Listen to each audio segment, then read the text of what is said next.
अभी मैंने आपको एक वाकया सुनाया, इस इतवार के बयान में दोबारा बता देता हूं। हमारा ये गार्ड है ना शम्स, ये नहीं दूसरा वाला, उसके गांव का भी चंद महीने पुराना वाकया है।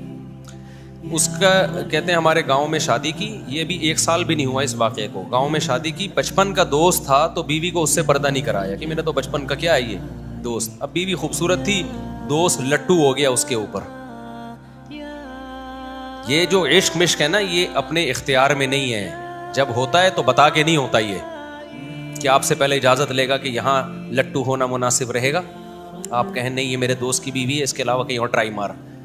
ख्वाहिशात किसी लॉजिक के ताबे नहीं होती। लट्टू हो गया, अब वो जब भी इससे बात करे मुस्कुरा के, और वो तो पागल से पागल होता चला जाता है आदमी। तो फिर नतीजा क्या निकला है, शैतान ने इसको वरगलाना शुरू कर दिया कि यार किसी तरह इससे शादी करो। अब जाहिर है पैगाम नहीं भेज सकते, फिर हर लड़की खराब नहीं होती कि मोबाइल पे आपसे दोस्ती लगा ले, वो बहुत सी तो लगा लेती हैं। तो बचपन का दोस्त था, वो बात करती भाई भाई हैं, बातें होते होते ये हो गया पागल, आशिक हो गया। अब ना लड़की ऐसी कि उससे लाइन मारेगी, उसको पता था कि ये तो अपने शोहर को बता देगी कि मार देंगे, जान से भी मार देते हैं वहां तो लोग। तो उसने एक हीला सोचा कि दोस्त को कत्ल कर दो किसी तरीके से, जान से मार दो, ये बेवा हो जाएगी तो मैं बेवा को पैगाम भेजूंगा और लोग भी कहेंगे यार देखो मुफ्ती तारिक मसूद साहब का बयान सुन के शादी किससे कर रहा है, एक बेवा से कर रहा है। लोग भी कहेंगे माशाल्लाह माशाल्लाह, और मज़े भी हो जाएंगे और शादी भी। और शैतान फिर पटियां पढ़ा देता है कि दोस्त को कत्ल करेंगे वो शहीद होगा, वो जन्नत में चला जाएगा, और हम कत्ल करेंगे तो एक शख्स ने 100 इंसानों को कत्ल किया था, तौबा की, अल्लाह ने तौबा कबूल कर ली, तो मैं भी तौबा करूंगा, अल्लाह मेरी तौबा। ये शैतान सारी पटियां पढ़ा रहा होता है।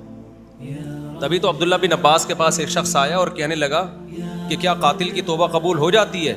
अब्दुल्ला बिन अब्बास समझ गए कि ये जो है ना किसी की कत्ल का इरादा कर रहा है और इसका इरादा है कत्ल करके मैं क्या करूंगा, तौबा। अब्दुल्ला बिन अब्बास ने फरमाया नहीं होती तौबा कबूल। सही है ना, मसला तो यही है कि होती है मगर तेरे जैसे कम वक्तों की नहीं होती, यानी उनको तौबा की तौफीक ही नहीं मिलती है।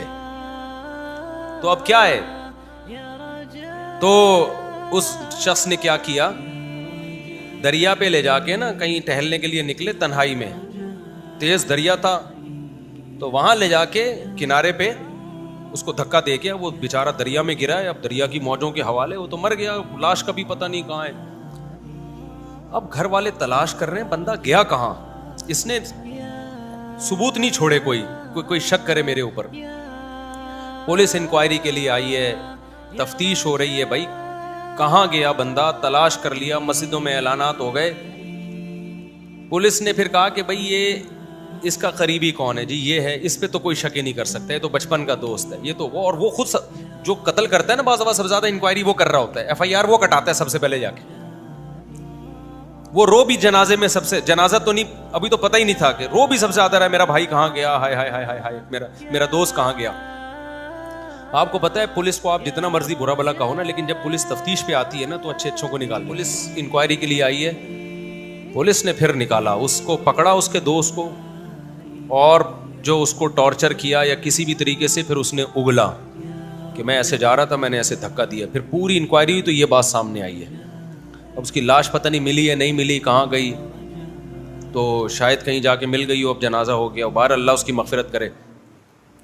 तो ये है बेपर्दगी का वबाल। जो आप टेलीविज़न पे देखते हो ना, लड़के लड़कियां बैठे हैं, ये देखो इनको तो कुछ भी नहीं हो रहा, यहाँ थोड़ी होगा कुछ, इनको यहाँ थोड़ी होगा।